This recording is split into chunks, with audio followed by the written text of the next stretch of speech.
जय श्री कृष्ण। 17वां अध्याय महाराज परीक्षित द्वारा कलयुग का दमन। श्री सूत जी कहते हैं, शौनक जी, वहाँ पहुंचकर राजा परीक्षित ने देखा कि एक राजवेशधारी शूद्र हाथ में डंडा लिए हुए है और गाय बैल के एक जोड़े को इस तरह पीटता जा रहा है जैसे उनका कोई स्वामी ही न हो। वह कमल तंतु के समान श्वेत रंग का बैल एक पैर से खड़ा काँप रहा था तथा शूद्र की ताड़ना से पीड़ित और भयभीत होकर मूत्र त्याग कर रहा था। धर्मोपयोगी दूध की ही आदि हविष्ट पदार्थों को देने वाली वह गाय भी बार बार शूद्र के पैरों की ठोकरें खाकर अत्यंत दीन हो रही थी। एक तो वह स्वयं ही दुबली पतली थी, दूसरे उसका बछड़ा भी उसके पास नहीं था। उसे भूख लगी हुई थी और उसकी आंखों से आंसू बहते जा रहे थे। स्वर्ण जटित रथ पर चढ़े हुए राजा परीक्षित ने अपना धनुष चढ़ाकर मेघ के समान गंभीर वाणी से उसको ललकारा। अरे तू कौन है जो बलवान होकर भी मेरे राज्य के इन दुर्बल प्राणियों को बलपूर्वक मार रहा है? तूने नट की भांति वेश तो राजा का सा बना रखा है, परंतु कर्म से तू शूद्र जान पड़ता है। हमारे दादा अर्जुन के साथ भगवान श्री कृष्ण के परम धाम पधार जाने पर इस प्रकार निर्जन स्थान में निरपराधों पर प्रहार करने वाला तू अपराधी है, अतः वध के योग्य है। उन्होंने धर्म से पूछा, कमल नाल के समान आपका श्वेत वर्ण है, 3 पैर न होने पर भी आप एक ही पैर से चलते फिरते हैं। यह देखकर मुझे बड़ा कष्ट हो रहा है। बताइए, आप क्या बैल के रूप में कोई देवता हैं?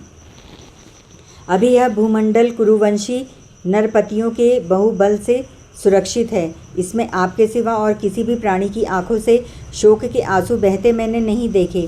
धेनुपुत्र, अब आप शोक न करें, इस शूद्र से निर्भय हो जाएं। गौमाता, मैं दुष्टों को दंड देने वाला हूँ, अब आप रोएं नहीं, आपका कल्याण हो। देवी, जिस राजा के राज्य में दुष्टों के उपद्रव से सारी प्रजा त्रस्त रहती है, उस मतवाले राजा की कीर्ति, आयु, ऐश्वर्य, परलोक नष्ट हो जाते हैं। राजाओं का परम धर्म यही है कि वे दुखियों का दुख दूर करें। यह महादुष्ट और प्राणियों को पीड़ित करने वाला है, अतः मैं अभी इसे मार डालूंगा। सूरभिनंद नंदन, आप तो 4 पैर वाले जीव हैं, आपके 3 पैर किसने काट डाले? श्री कृष्ण के अनुयायी राजाओं के राज्य में कभी कोई भी आपकी तरह दुखी न हो।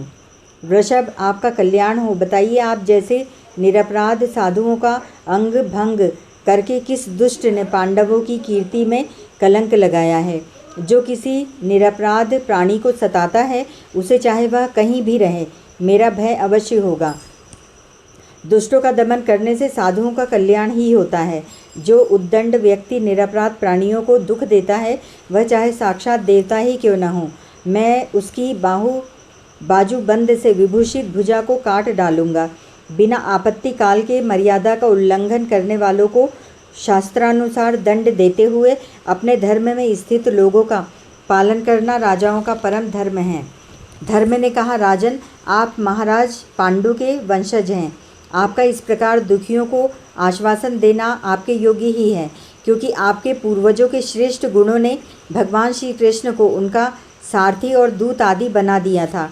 नरेंद्र, शास्त्रों के विभिन्न वचनों से मोहित होने के कारण हम उस पुरुष को नहीं जानते जिससे क्लेशों के कारण उत्पन्न होते हैं। जो लोग किसी भी प्रकार के दैत्य को स्वीकार नहीं करते, वे अपने आप को ही अपने दुख का कारण बतलाते हैं। कोई प्रारब्ध को कारण बतलाते हैं तो कोई धर्म को, कुछ लोग स्वभाव को तो कुछ लोग ईश्वर को दुख का कारण मानते हैं। किन्हीं किन्हीं का ऐसा भी निश्चय है कि दुख का कारण न तो तर्क के द्वारा जाना जा सकता है और न वाणी के द्वारा बतलाया जा सकता है। राजर्षि, अब उनमें कौन सा मत ठीक है, यह आप अपनी बुद्धि से ही विचार कीजिए। सूत जी कहते हैं, ऋषि श्रेष्ठ शौनक जी, धर्म का यह प्रवचन सुनकर सम्राट परीक्षित बहुत प्रसन्न हुए। उनका खेद मिट गया। उन्होंने शांत चित्त होकर उनसे कहा।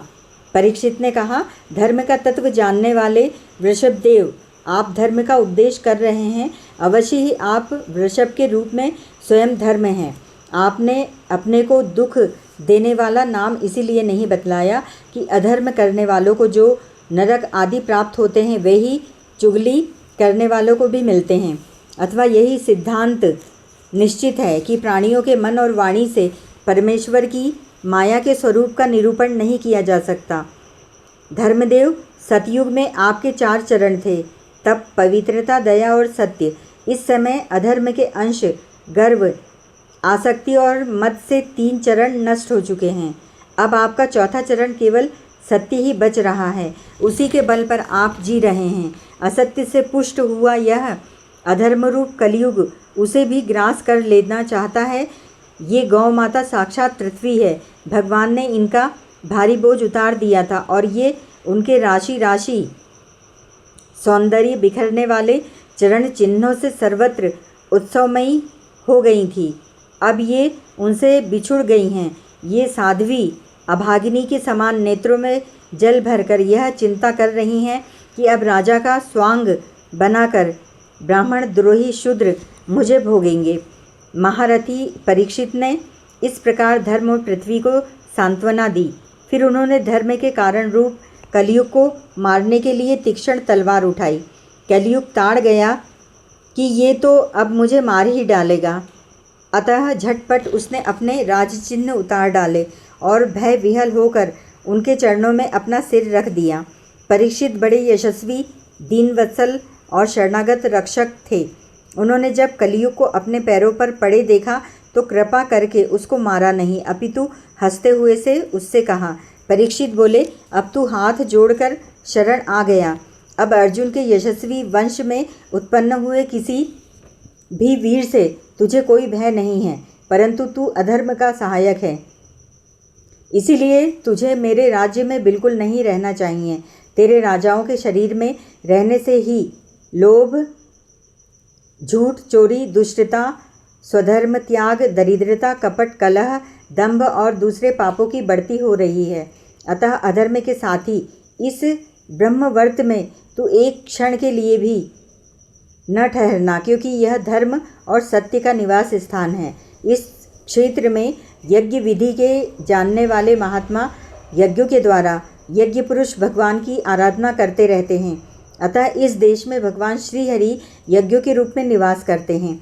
यज्ञों के द्वारा उनकी पूजा होती है और वे यज्ञ करने वालों का कल्याण करते हैं। वे सर्वथा भगवान वायु की भांति समस्त चराचर जीवों के भीतर और बाहर एक रस स्थित रहते हैं, उनकी कामनाओं को पूर्ण करते रहते हैं। सूत जी कहते हैं, परीक्षित की यह आज्ञा सुनकर कलयुग सिहर उठा। यमराज के समान मारने के लिए उद्यत हाथ में तलवार लिए हुए परीक्षित से वह बोला। कलयुग ने कहा, सार्वभौम, आपकी आज्ञा से जहाँ कहीं भी मैं रहने का विचार करता हूँ, वहीं देखता हूँ कि आप धनुष पर बाण चढ़ाए खड़े हैं। धार्मिक शिरोमणे, आप मुझे वह स्थान बताइए जहाँ मैं आपकी आज्ञा का पालन करता हुआ स्थिर होकर रह सकूँ। सूत जी कहते हैं, कलयुग की प्रार्थना स्वीकार करके राजा परीक्षित ने उसे 4 स्थान दिए: धूत, मद्यपान, स्त्री संग और हिंसा। इन स्थानों में क्रमशः असत्य, मद, आसक्ति और निर्दयता, ये 4 प्रकार के अधर्म निवास करते हैं। उसने और भी स्थान मांगे। तब समर्थ परीक्षित ने उसे रहने के लिए एक और स्थान सुवर्ण धन दिया। इस प्रकार कलयुग के 5 स्थान हो गए: झूठ, मद, काम, वैर और रजोगुण। परीक्षित के दिए हुए इन्हीं 5 स्थानों में अधर्म का मूल कारण कली उनकी आज्ञाओं का पालन करता हुआ निवास करने लगा। इसीलिए आत्मकल्याणकामी पुरुषों को इन 5 स्थानों का सेवन कभी नहीं करना चाहिए। धार्मिक राजा प्रजा वर्ग के